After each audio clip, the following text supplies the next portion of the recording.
Morning students. So now welcome back again your economics class. Students, today we are going to start new chapter rural development. आज हम अपना new topic start कर रहे हैं, new chapter. ठीक है, हमारा आईडी का न्यू चैप्टर स्टार्ट कर रहे हैं रूरल डेवलपमेंट. लास्ट क्लास में हमने ह्यूमन कैपिटल फॉर्मेशन जो हमारा चैप्टर था उसको कंप्लीट कर लिया है और आज जो हमारा चैप्टर है वो है रूरल डेवलपमेंट. तो first of all we know the meaning of rural development. क्या है मीनिंग रूरल डेवलपमेंट का? जो रूरल है उसको क्या करना है, डेवलपमेंट करना. आज भी देखेंगे कि रूरल एरिया में बहुत सारी प्रॉब्लम्स आपको फेस करनी हो रही है. ठीक है, लाइक एजुकेशन की प्रॉब्लम है, लिटरेसी रेशियो देखो तो भी वो कम देखने को मिलता है रूरल एरिया में. वाटर की फैसिलिटी देख लो, इरिगेशन की देख लो, एग्रीकल्चर सेक्टर का भी डेवलपमेंट नहीं हो पाया है.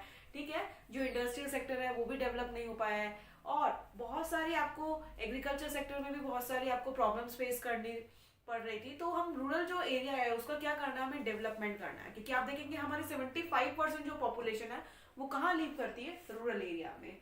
तो what is the exact meaning of rural development? It means an action plan. Rural development क्या है? वो एक्शन प्लान है for the social and economic growth of rural areas. जो किसके डेवलपमेंट के लिए है? रूरल एरिया में जो सोशल और इकोनॉमिक ग्रोथ के डेवलपमेंट के लिए जो भी हम एक्शन प्लान्स कर रहे हैं वो क्या होगा, हमारा रूरल डेवलपमेंट होगा. तो it means an action plan for the social and economic growth of rural areas.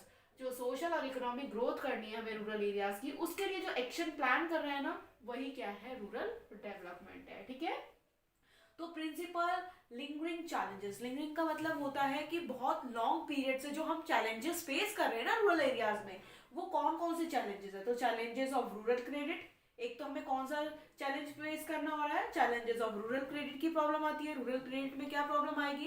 पहले तो आप देखेंगे कि लैंडलॉर्ड्स होते थे. लैंडलॉर्ड क्या करते थे, हमें क्रेडिट प्रोवाइड कराते थे, लेकिन लैंडलॉर्ड्स जो चार्ज हाई कर, जो इंटरेस्ट रेट होता था ना, वो इंटरेस्ट रेट क्या होता था, बहुत ही हाई होता था. हाई इंटरेस्ट रेट पर हमें लोन प्रोवाइड कराते थे. ठीक है, इसीलिए ही क्या प्रोवाइड कराया जाए, रूरल क्रेडिट बैंक्स के थ्रू प्रोवाइड कराया जाए. क्योंकि बैंक जो रूरल बैंक्स होंगे वो इंटरेस्ट रेट कैसे देते हैं, कैसे चार्ज करते हैं, कम इंटरेस्ट रेट पर हमको क्या करते हैं, लोन प्रोवाइड करते हैं. ठीक है, नेक्स्ट क्या है, चैलेंजेस ऑफ रूरल मार्केटिंग. कि प्रॉपर मार्केट भी डेवलप नहीं हो पाया है जहां पर फार्मर्स अपनी क्रॉप्स को क्या कर सके, सेल आउट कर सके. और जो क्रॉप्स वो अपनी प्रोड्यूस कर रहे हैं, जो अपनी कॉस्ट आ रही है उनको, उनकी कॉस्ट और प्रॉफिट जो भी है उनको रिकवर हो सके, अपनी कॉस्ट पूरी वो रिकवर कर सके. ठीक है, तो चैलेंजेस ऑफ रूरल मार्केटिंग.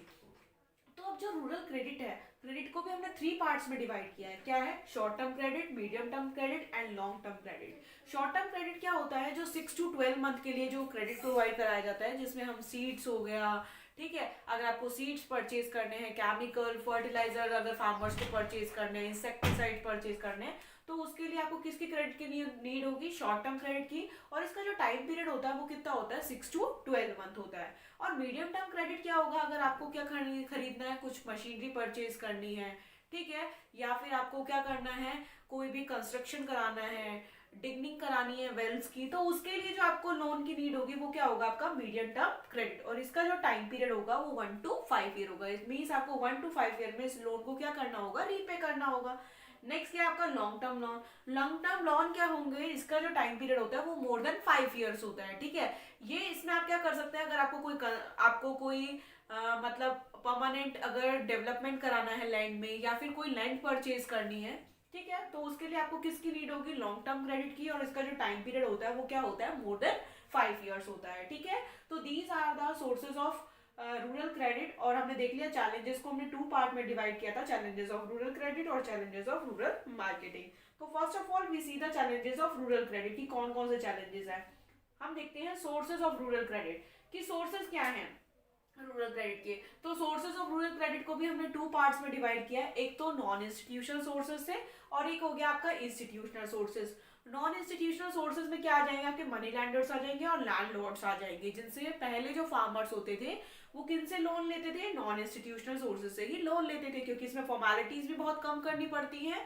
और जो नॉन इंस्टीट्यूशनल सोर्सेज होते थे वो कम फॉर्मेलिटीज पर, आपको ज्यादा पेपर वर्क नहीं करना पड़ता था, तो इजीली आपको लोन दे देते थे. तो इसीलिए जो फार्मर्स होते थे वो नॉन इंस्टीट्यूशनल सोर्सेज से ही लोन लेना पसंद करते थे. फिर क्या है आपके इंस्टीट्यूशनल सोर्सेज. इंस्टीट्यूशनल सोर्सेज में क्या आ जाएंगे, आपके गवर्नमेंट आ जाएगा, कोऑपरेटिव इंस्टीट्यूशंस आ जाएंगे, कमर्शियल बैंक आ जाएंगे, और क्या आ जाएंगे, आपके रीजनल रूरल बैंक्स आ जाएंगे. ठीक है, ये क्या करते हैं, इंस्टीट्यूशनल सोर्सेज हैं जो फार्मर्स को क्या प्रोवाइड कराते हैं, लोन प्रोवाइड कराते हैं और इजी इंटरेस्ट रेट पर आपको लोन प्रोवाइड कराते हैं। अब पहले तो क्या होता था कि 90% जो लोन थे ना वो नॉन इंस्टीट्यूशनल सोर्सेज से ही फार्मर लेते थे, ठीक है। जो इंस्टीट्यूशनल सोर्सेज थे उनका 10% होता होगा, लेकिन अगर आप बात करें प्रेजेंट में तो 34% तो अब लोन जो है वो कौन दे रहा है आपको, नॉन इंस्टीट्यूशनल सोर्सेज दे रहे हैं। और इंस्टीट्यूशनल सोर्सेज का जो परसेंट है वो कितना हो गया, 66% हो गया है, ठीक है। तो these are the sources of rural credit. First one is non-institutional sources and second one is institutional sources of rural credit. ठीक है, अब हम देखते हैं कि जो सोर्सेज हैं रूरल क्रेडिट के कौन कौन से हैं। तो इंस्टीट्यूशनल सोर्सेज को देखते हैं। अब इंस्टीट्यूशनल सोर्सेज में आपका क्या है, कोऑपरेटिव क्रेडिट सोसाइटी। तो क्या है कोऑपरेटिव क्रेडिट सोसाइटी, ये है आपका इंस्टीट्यूशनल सोर्सेज जो क्या करता है, फार्मर को इजी मतलब जो लेस इंटरेस्ट रेट पर लोन प्रोवाइड करता है, ठीक है। तो कोऑपरेटिव क्रेडिट सोसाइटी क्या है, provide credit at reasonable rate of interest. ये क्या करता है, जो कोऑपरेटिव क्रेडिट सोसाइटी है ना, ये क्या करता है, रीजनेबल रेट ऑफ इंटरेस्ट पर फार्मर्स को लोन प्रोवाइड करता है एंड ऑल्सो प्रोवाइड गाइडेंस। और क्या प्रोवाइड कराता है, गाइडेंस प्रोवाइड कराता है in diverse agriculture operation for rising crop productivity. कि आपको डिफरेंट जो एग्रीकल्चर सेक्टर में, डाइवर्स का मतलब होता है जो हमको डिफरेंट टाइप के एग्रीकल्चर सेक्टर में जो प्रोडक्टिविटी को किस तरीके से इंक्रीज करना है उसके लिए गाइडेंस भी प्रोवाइड कराता है कौन, कोऑपरेटिव क्रेडिट सोसाइटी, ठीक है। नेक्स्ट क्या आपका, these societies are also ensure. ये जो सोसाइटी है ये हमें ये भी इंश्योर करती है that timely and rapid flow of credit to farmers, कि टाइमली लोन प्रोवाइड कराया जाए और रैपिडली फ्लो हो क्रेडिट का फार्मर्स को, ठीक है। इसका ये मोटिव रहता है। नेक्स्ट क्या है, इलेमिनेशन ऑफ मनी लेंडर्स। ये क्या करता है, मनी लेंडर्स को इलेमिनेट करता है। इलेमिनेट का मतलब हटाना, किसको, मनी लेंडर्स को, क्योंकि मनी लेंडर्स जब तक हटेंगे नहीं तब तक फार्मर्स का क्या होता रहेगा, एक्सप्लॉयटेशन होता ही रहेगा। इसलिए इलेमिनेट करना किसको, मनी लेंडर्स को। नेक्स्ट क्या है, spread credit facility across all regions, कि सारे डिस्ट्रिक्ट में, सारे रीजन्स में क्या करना, क्रेडिट फैसिलिटी प्रोवाइड कराना। कोई भी एक ऐसा रीजन ना हो जहां पर बैंक ना हो और वहां पर क्रेडिट फैसिलिटीज प्रोवाइड ना कराई जा रही हो, जिससे कि फार्मर अपनी एग्रीकल्चर प्रोडक्टिविटी को इंक्रीज करने में कहीं भी किसी भी तरीके की प्रॉब्लम फेस ना करनी पड़ रही हो, ठीक है। तो हमने इंस्टीट्यूशनल सोर्सेज में फर्स्ट देख लिया कोऑपरेटिव क्रेडिट सोसाइटी। अब हम बात करेंगे किसकी, कमर्शियल बैंक की, फिर हम देखेंगे रीजनल रूरल बैंक, नाबार्ड, जो भी है इंस्टीट्यूशनल सोर्सेज के और टाइप्स देखते हैं। अब हम नेक्स्ट देखते हैं वो क्या है, state bank of India and other commercial bank, ठीक है। स्टेट बैंक ऑफ इंडिया कब डेवलप हुआ था, 1955 में, और इसका मेन मोटिव क्या था, फोकस रूरल क्रेडिट, क्या प्रोवाइड कराना, रूरल क्रेडिट प्रोवाइड कराना। This promoted nationalisation of credit in 1969। क्या हुआ था, स्टेट ऑफ नेशनलाइजेशन हो गया था बैंक का 1969 में, जिसमें 19 बैंक्स को क्या कर दिया गया था, नेशनलाइज कर दिया गया था। They directed to offer credit directly to farmers as well as indirectly through cooperative credit society, जिसके थ्रू क्या किया गया, डायरेक्टली और इनडायरेक्टली जो फार्मर्स है उनको क्या प्रोवाइड कराया गया, फाइनेंशियल असिस्टेंस प्रोवाइड कराई गई through with the help of state bank of India and other commercial banks, जिससे कि जो फार्मर थे वो डायरेक्टली इनसे क्या कर सकते थे, लोन ले सकते थे, ठीक है। तो सेकंड हो गया आपका state bank of India. Third क्या है, आरआरबीज, ठीक है, regional rural bank and land development bank for remote rural and backward district.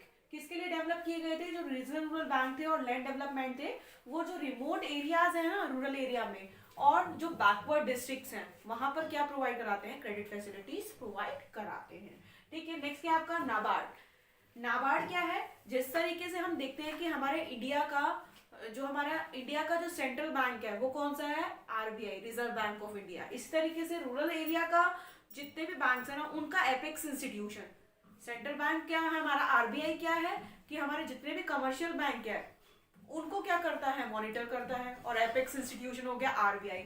इस तरीके से नाबार्ड जो रूरल एरियाज में जितने भी बैंक डेवलप हो रहे हैं ना उन सभी को जो मॉनिटर करता है और उनके लिए जो पॉलिसीज बनाता है वो कौन बनाता है, नाबार्ड, ठीक है। तो it is an apex institution handling policies, क्या बनाता है, पॉलिसीज बनाता है, planning and operation in the field of rural credit, rural credit के लिए क्या बनाता है, प्लानिंग करता है, ठीक है, एंड रिलेटेड इकोनॉमिक एक्टिविटीज के लिए जितनी भी प्लानिंग करनी है, किस तरीके से लोन प्रोवाइड कराना है, कौन से सेक्टर में कितना लोन प्रोवाइड कराना है, तो उन सब के लिए जो भी पॉलिसीज बनानी है, प्लानिंग करनी है, कौन से सेक्टर में कितना लोन प्रोवाइड कराना है, तो उनके लिए कौन करता है, नाबार्ड करता है। तो सारे जो रूरल एरिया में जो बैंकों को जो मॉनिटर कर रहा है, उनके लिए पॉलिसी बना रहा है, वो कौन कर रहा है? नाबार्ड। ठीक है। सेंट्रल बैंक तो क्या हो गया, जो रिजर्व बैंक ऑफ इंडिया हो गया, वो कमर्शियल बैंक को सबको क्या करता है? रेगुलेट करता है। लेकिन रूरल एरिया में जितने भी बैंक हमारे रन हो रहे हैं, उनको जो मॉनिटर करता है वो क्या करता है? नाबार्ड करता है। ठीक है। अब now we see the functions of NABARD, कि नाबार्ड की क्या क्या फंक्शन है। तो क्या क्या फंक्शन है? फर्स्ट हो गया apex funding agency for institution providing credit in rural areas. क्या करता है? रूरल एरियाज में जो क्रेडिट की फैसिलिटीज है उनको प्रोवाइड कराना। Take appropriate measures to improve the credit delivery system. Appropriate measures लेना और इम्प्रूव करना डिलीवरी सिस्टम की, क्रेडिट जो डिलीवरी है वो टाइम पर हो रही है या नहीं, फार्मर्स को जो डिलीवरी है क्रेडिट की वो प्रॉपरली टाइमिंग पर हो रही है या नहीं, किसी तरीके के कोई डिलेस तो नहीं आ रहे हैं, अगर आ रहे हैं तो उनके क्या रीजंस हैं उनको देखना। ठीक है। नेक्स्ट क्या है? Coordinate the rural financing activities for all credit institutions and maintain liaison with government, reserve bank and other institution। ये क्या करता है? रूरल क्रेडिट तो प्रोवाइड कराता है, लेकिन ये लाइजन करता है। लाइजन मतलब मिलजुल कर काम करता है। किसके साथ? गवर्नमेंट के साथ, रिजर्व बैंक के साथ और अदर इंस्टीट्यूशन के साथ, जिससे कि फाइनेंस की जो फैसिलिटीज है, जो रूरल एरिया में हमको फाइनेंस प्रोवाइड कराना है, वो अच्छे तरीके से हम प्रॉपरली प्रोवाइड करा सके। और किसके साथ मिलकर करता है ये काम? गवर्नमेंट के साथ, रिजर्व बैंक के साथ और अदर इंस्टीट्यूशंस के साथ। नेक्स्ट क्या है? Monitoring and evaluation of project refinancing by it. क्या करता है? जो रीफाइनेंस करे जा रहे हैं जितने भी प्रोजेक्ट्स हैं, उनको क्या करना? मॉनिटर करना, उनका इवैल्यूएशन करना। आपको भी पता है, जब भी हम कोई प्रोग्राम या कोई भी प्रोजेक्ट रन करते हैं तो उसका जो जब तक उसको मॉनिटर नहीं किया जाएगा, ये इवैल्यूएशन नहीं किया जाएगा उसका, तब तक हम पता नहीं लगा सकते कि हमने जो टारगेट हमने कितना अचीव किया, जो ऑब्जेक्टिव्स हमने डिटरमाइन किए थे और जो हमने टारगेट जो अचीव किए हैं, उन दोनों में क्या वेरिएशंस आ रहे हैं, उनको मॉनिटर करना, इवेल्युएट करना। अगर किसी भी तरीके की जो प्रॉब्लम्स आ रही है उनको रिमूव करना। जब तक आप मॉनिटर नहीं करोगे, इवेल्युएट नहीं करोगे, तो प्रॉब्लम्स को पता ही नहीं लगा पाओगे, और प्रॉब्लम्स को पता नहीं लगा पाओगे तो उसको रिमूव भी नहीं कर पाओगे। ठीक है। तो इसकी अच्छी बात थी जो नाबार्ड था कि monitoring and evaluation of project refinancing by it.